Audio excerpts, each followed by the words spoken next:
G'day ladies and gents, Cubic Meter here. Everyone is talking about the copper golem and already people are copying my multi-item sword design even before I've published it. Wait, whoa, what happened to my head? Anyway, the copper golem is being heralded as this amazing solution for players, but to comprehend the efficacy of a solution, one must first consider the problem that is being solved. The most abstract framing of the problem is right there in the name. We mine resources, we craft those resources into tools, we use those tools to mine better resources, we use better resources to make better tools, and between all of these steps is the player's inventory. But even at Minecraft's inception, there have been many more item types than the player can hold at any given time. Thus, an important aspect of gameplay is for the player to make use of containers outside their own inventory to plan and store materials that they might need for the future. This gameplay will normally result in a lot of mess, and it takes a lot of effort for the player to keep their inventories organized. It turns out there is a really neat metric we can use to measure the states of inventories, and that metric is entropy, a concept from Thermodynamics. A common assumption is that entropy is simply a measure of how disordered a system is, which would certainly explain how it might be applied to Minecraft's storage problem.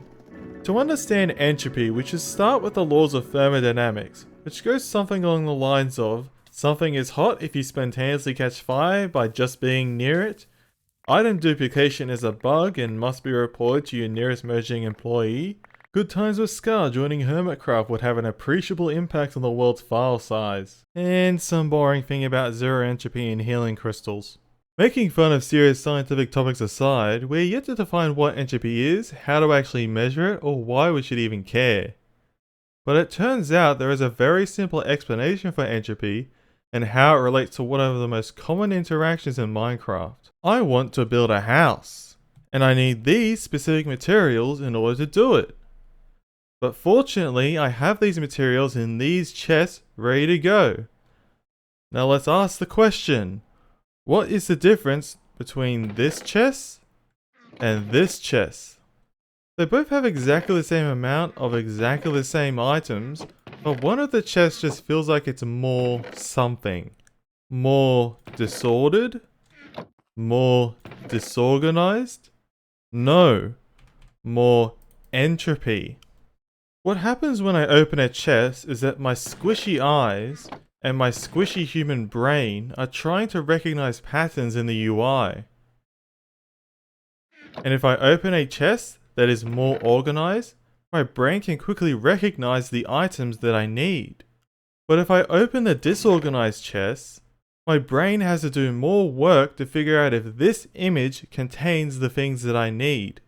In this context, entropy is not necessarily a measure of how disorganized the chest is, it's a measure for the amount of work that is required by me, the player, to get the information that I need. To emphasize the difference between disorder and entropy, let's take a look at this system of containers. This is a 9-core randomizer, where we start with items perfectly organized in these chests. We then pick a random slot and send that item to these chests at the front. This is a perfectly random process, and yet if we open a chest, we will often find these structures of the same item type clustered together. This runs contrary to the idea that entropy is just a measure of disorder, as order can form spontaneously from chaos.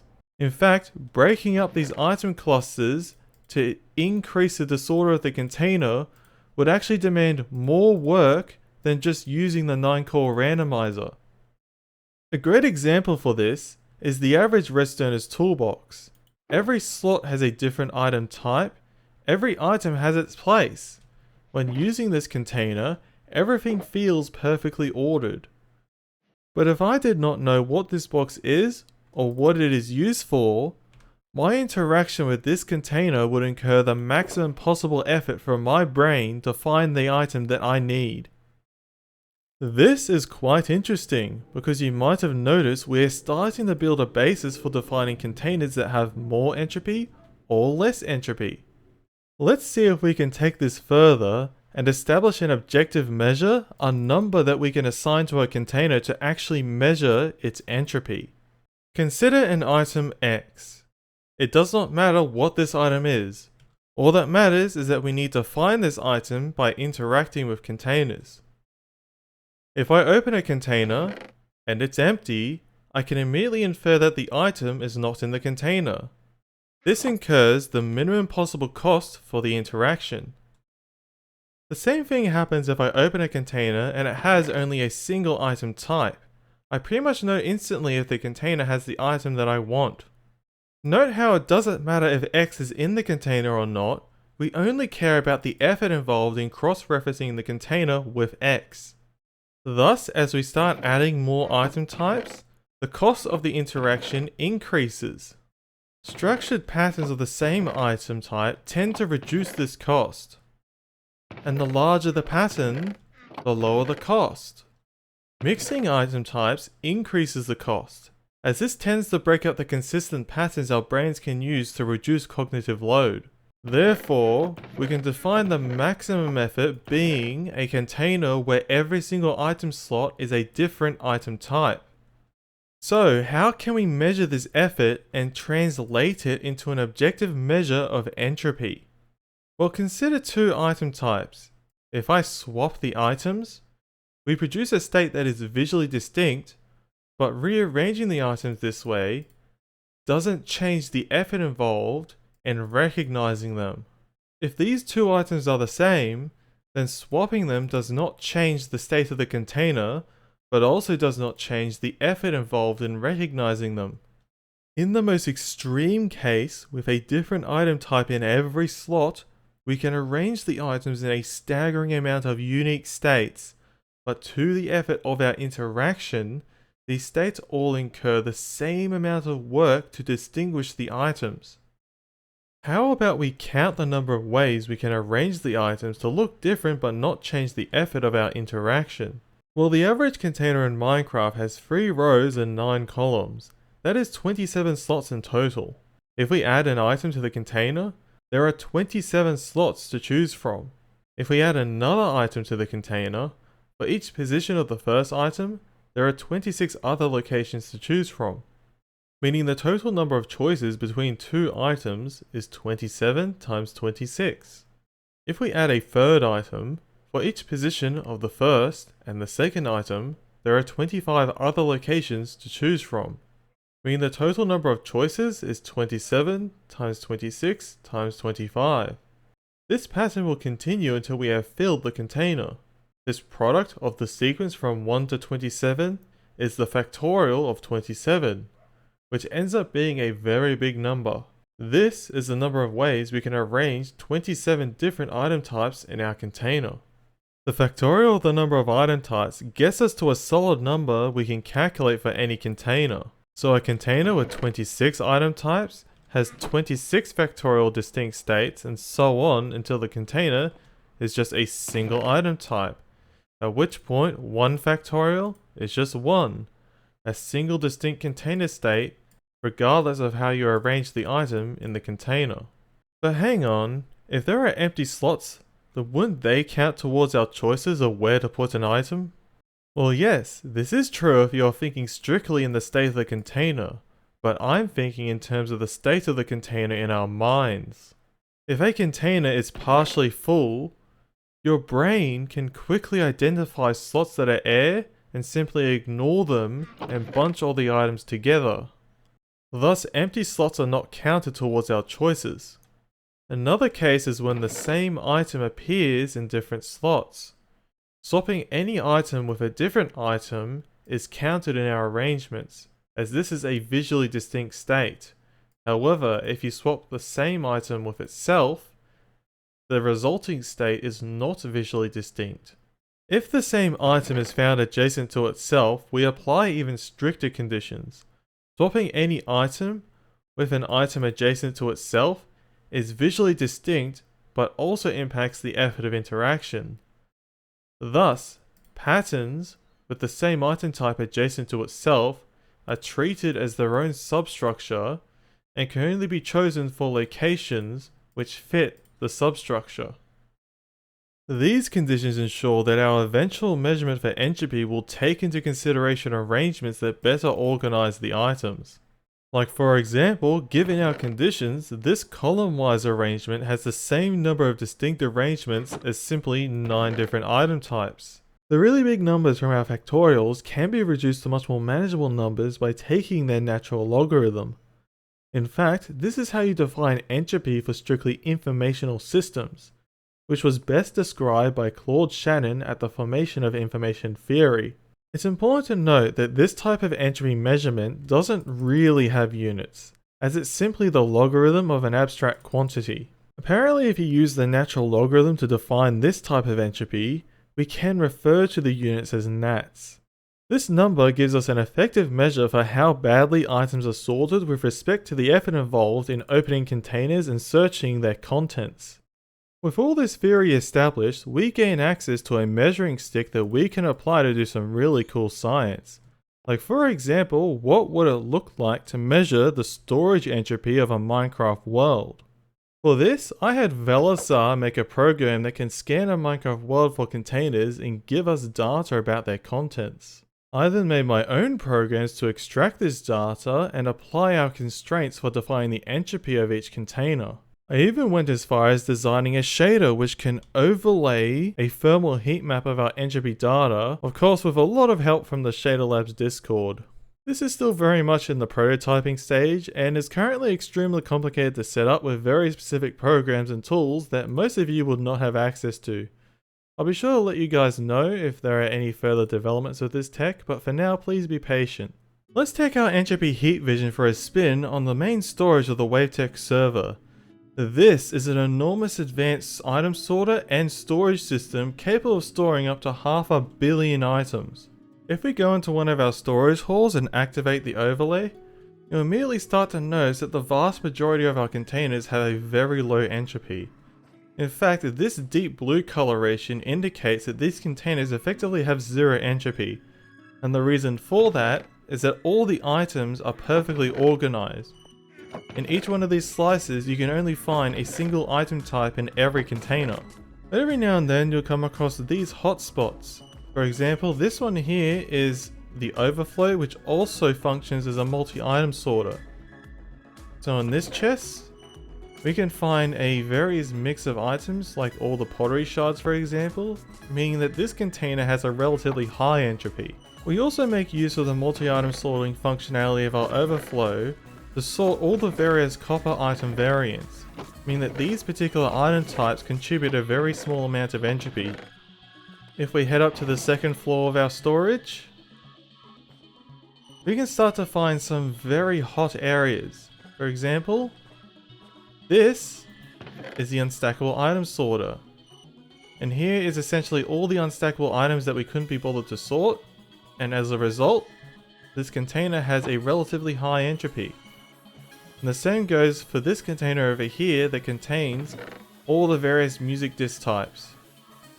Now it's important to note that we actually treat a shulker box inside of a container as its own container. And then we add the entropy of the shulker box to the block location of that container. Meaning that each one of these individual shulker boxes is effectively treated as its own container, which the player has to interact with to determine its contents.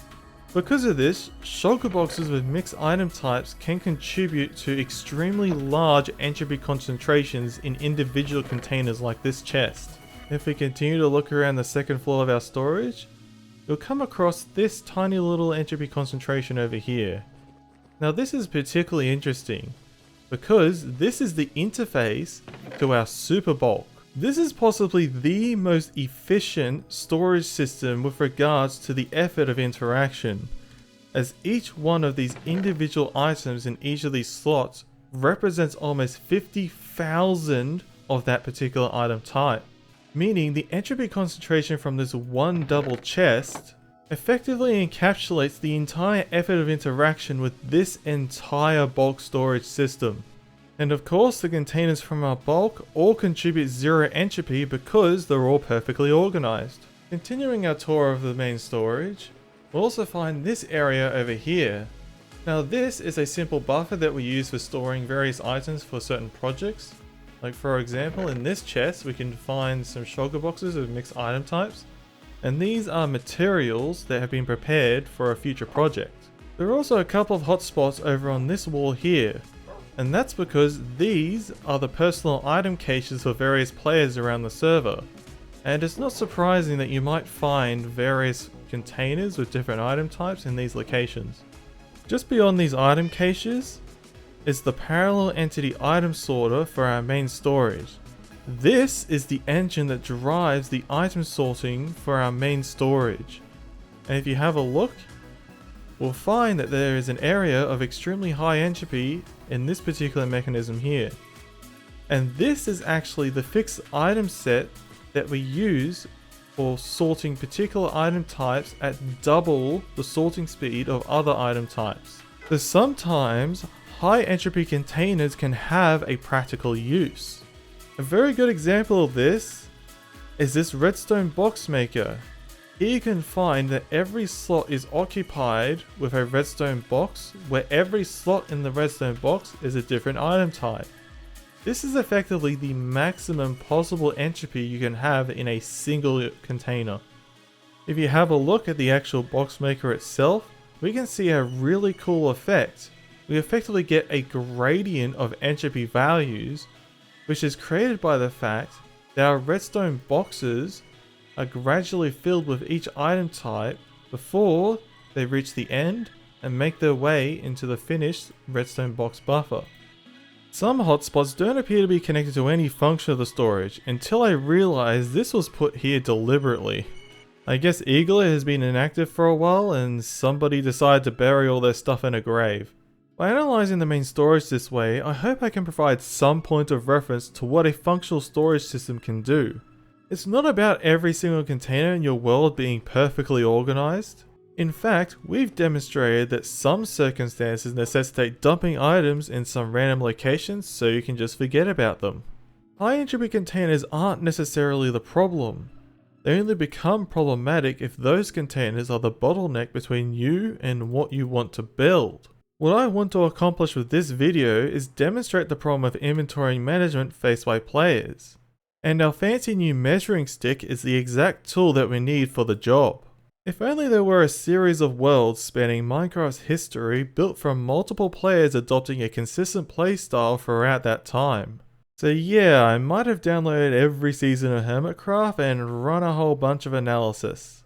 Here is the pretty famous historical example of the chest monster from season 6. Without overlay enabled, this thing looks frickin' radioactive. What all Green did was take all his items and concentrate them in one place. In fact, pretty much everywhere you look on any Hermitcraft world, you will find various item caches, little clusters of chaos in the middle of major project areas. This is simply how most people play the game, and it's possible to imagine how this style of gameplay might place constraints on the player's productivity and creativity. Here's a cool analysis we can do. Since we've calculated the entropy of every container in a Minecraft world, what if we remove a particular item type from every container? Then we measure the entropy again and assign the difference to that item. Well, in that case, what we are measuring is the degree to which specific items constrain the arrangements of other items in containers. For example, if we rank the entropy by item for the Wavetech server, at the top of the list are all of these nether resources, and there's actually a very interesting reason for this. Recently, we've run this enormous quarry in the nether, and many of the resources gathered by this quarry were not sorted. Instead, they sit in mixed item caches like this one. And as you can tell, these item caches are scorching. The fact of the matter is that these resources were not really valuable to us, so we did not consider it necessary to actually sort them. If we analyze the entropy by item for every season of Hermitcraft, a trend emerges where individual item types appear to be contributing a consistent amount of entropy over time. If players were utilizing more advanced sorting techniques, you would expect this trend to decrease over time. If we consider the entropy by item for Wavetech, you can observe that we have considerably less entropy contribution per item type. This is in spite of the fact that Wavetech has just over 10 times the amount of items as every season of Hermitcraft combined. And don't let the log scale fool you. This is what the comparison really looks like on a linear scale. Of course, the simpler explanation for this is that Wavetech implements storage systems and item sorters on a massive scale. Beating people with my own measuring stick aside, this data paints a grim picture for the future of Minecraft. The amount of items in the game has been increasing steadily for over a decade. But if we assume the way the hermits play the game is indicative of the larger player base, then the utilization of better item sorting techniques isn't changing or adapting to this new content. So naturally, the total entropy of Minecraft worlds should also be steadily increasing.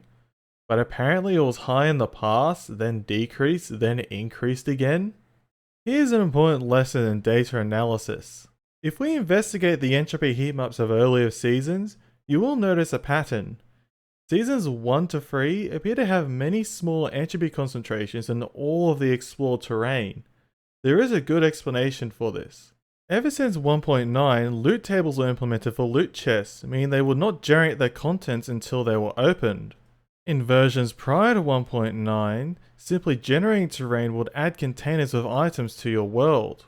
So the first 3 seasons of Hermitcraft have an enormous amount of loot chests from all the generated terrain messing with our data.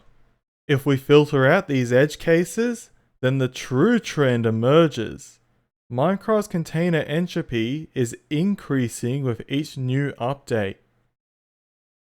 But what exactly does this mean? Thinking strictly in terms of how we define the entropy for containers, it means the items that you need are scattered in more places, increasing the cost of your labor, increasing cognitive load, increasing burnout, and reducing your desire to play the game. Could it be possible that by adding more content to the game, Mojang is counterintuitively making the game less engaging the longer that your world goes on? Could this be the life cycle of a Minecraft world? To wither and decay as the work you do to gather resources and build cool things grows too cumbersome to be worth the effort. Is Minecraft headed towards its own entropic demise? A heat death of Minecraft? This is the crisis in storage tech. But what is the solution? Well, one obvious fix is to just remove items from the game. Like for example, what if we removed all stairs, slabs, fences, doors, any variant of a base material, and then we simply allow the base material to be placed directly as a block from the base material? Well, culling all material variations from our Hermitcraft data, and it barely makes a dent. The reality is that variations of a material are often only crafted in very small quantities and consumed as they are crafted, so they do not really contribute much to container entropy. So all of those copper item variants being added to the game aren't really having much of an impact, as these items usually need to go through the step of crafting, which is a deliberate action the player controls. The majority of container entropy is caused by the base materials themselves. Any item that the player can obtain accidentally or without intention is what dramatically increases entropy. This can clearly be seen as ranking the entropy by item across Hermitcraft seasons lists the kind of items that you would often encounter when trying to mine for specific resources. The player goes mining for various minerals, or the player grows a bunch of tree variants and chops them down that have access to a diverse block palette.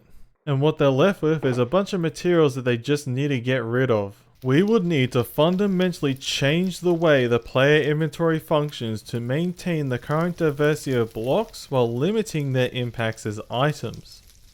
But hang on, Minecraft already had a feature that basically did this. During the peak of suppression exploits, there was a way to make shadowed item stacks. These would effectively be item stacks that were quantum entangled with each other and could be manipulated remotely between the player's inventory and an external container. A feature like this would have been revolutionary, as changing the ways that players can interact with containers would fundamentally mitigate the problem of container entropy by addressing the problem at the effort of interaction. The only issue is that this particular feature would lead to certain duplication exploits. However, Mojang rarely listens to feature requests, so I should probably focus on other solutions. Of course, another solution is to give players access to better item sorters, which is why I'm surprised that Mojang didn't implement Wavetek's main storage as a structure that can generate in your world. Players need access to powerful and reliable item sorters. However, that doesn't always go to plan. Using a sorting system demands skills and knowledge not often accessible to most players. If a hermit was dropped into a main storage, they would certainly not need to work very hard to find the items that they need. But if anything goes wrong, they'd have to go into the machinery and fix it. And believe me, I've had to fix this storage at least a dozen times. And honestly, the amount of work it takes to maintain this storage is orders of magnitude less than the effort it would take to gather materials for projects without it. But for most players, fixing a machine like this is simply a non-starter. There are too many specific details and ways to make the problem worse if you don't know exactly what you're doing. So Mojang's solution is to give us the copper golem. But is it actually good? Well, to find out, I've pitted the copper golem against this. The Mooney Multi-Item Sorter version 5.1, designed by Rapscallion, Mooney and Sergey D. This represents the standard you would expect for a redstone-based multi-item sorter that is fairly accessible to many players. In the 30-hour test, it managed to sort about 210,000 items, giving us a sorting speed of about 6,300 items per hour.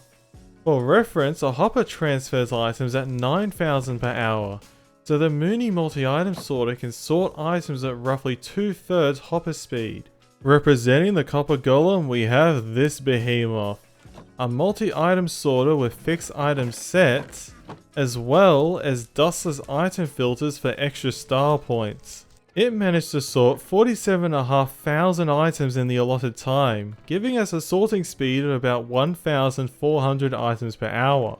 To decide whether this is a good sorting speed, let's compare it to some applications. I can't believe this is the first time I've crafted an iron pickaxe on this server. Using primitive tools, the player can mine blocks at about 1.3 blocks per second. That is almost 4,700 blocks per hour. So for every hour I spend mining in the early game, I would need to wait 3 hours and 20 minutes for my items to be sorted. That isn't too bad, but consider what happens when the player progresses to better tools. With my fully enchanted netherite pickaxe, I can mine blocks at about 2.3 blocks per second, which just so happens to be 9,000 blocks per hour. So now my hour-long mining session is costing me 6.5 hours of sorting time, and we haven't even considered instant mining yet. So the copper golem might be good for the early game, but as the player progresses and the scale of their creativity grows, the copper golem is not going to be able to keep up. May I propose a solution? What if the copper golem could also sort shulker boxes? I don't mean sorting the shulker boxes by colour. What I mean is sorting them by their contents. Let me explain.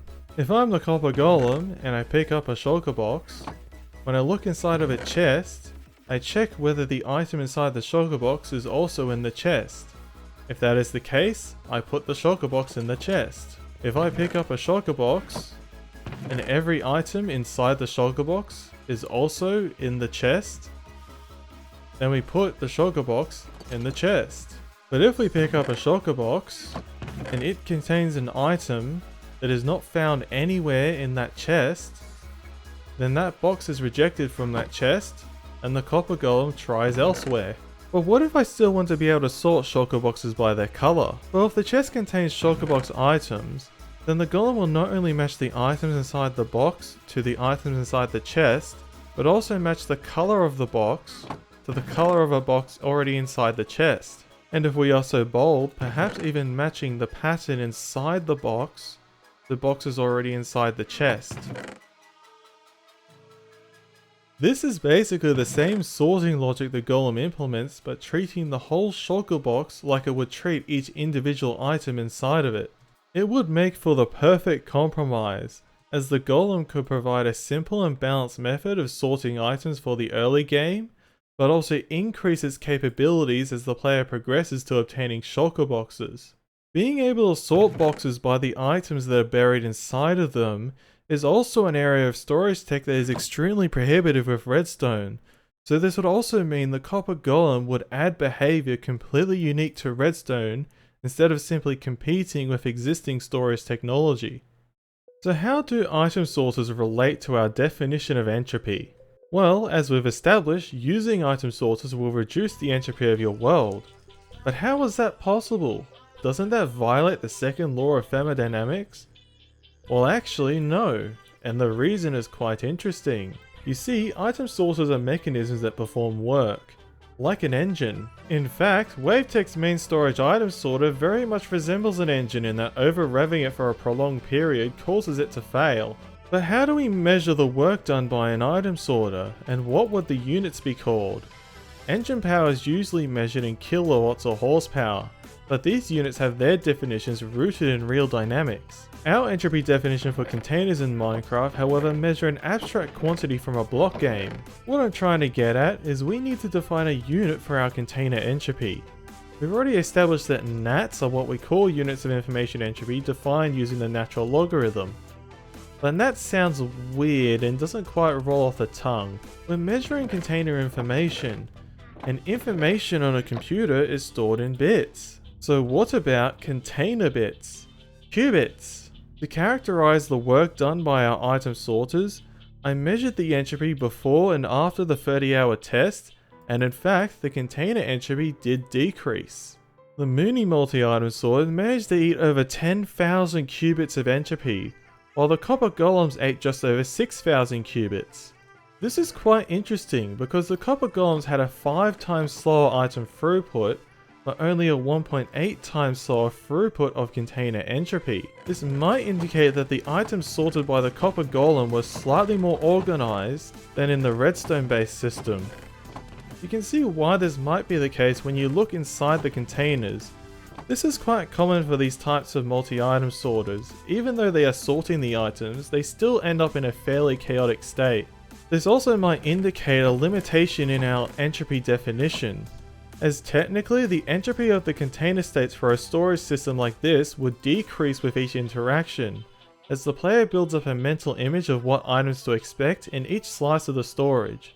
But we can't exactly measure how many times a player interacted with a container while it was in a certain configuration. So we just assume that every container we measure is always the first time the player has seen that container. Looking at how the items have been organized in each storage system, and there doesn't seem to be much of a difference in the way that the items have been organized. In fact, the Mooney multi-item sorter has this mechanism known as a defragmenter, which will actually bundle the same item type together in a continuous stream. This results in many slots in sequence having the same item type, which would drastically reduce the entropy of the container. Surprisingly, the copper golem actually produces a very similar behavior in that they pick up batches of items, meaning that they tend to be defragmented as they go into the multi-item sorter. So perhaps a subtle optimization for the copper golem could be to add a tag that remembers the last item it interacted with and simply prioritize that item first when looking inside of a copper chest.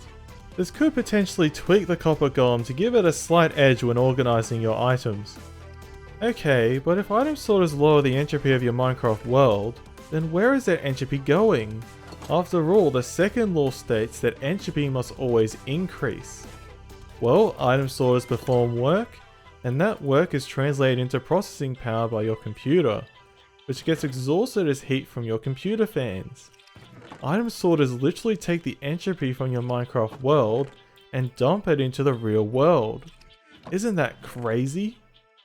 But now that would mean the copper golem is an entity that lives inside of your computer and dumps entropy into the environment. Oh god. I just realized I made a grave mistake. Ah! They're onto me! Well, it appears I'm now being hunted by Maxwell's demons. I guess this is the price we pay for organizing our items. Spread the word! Save yourselves! Ah! Ah!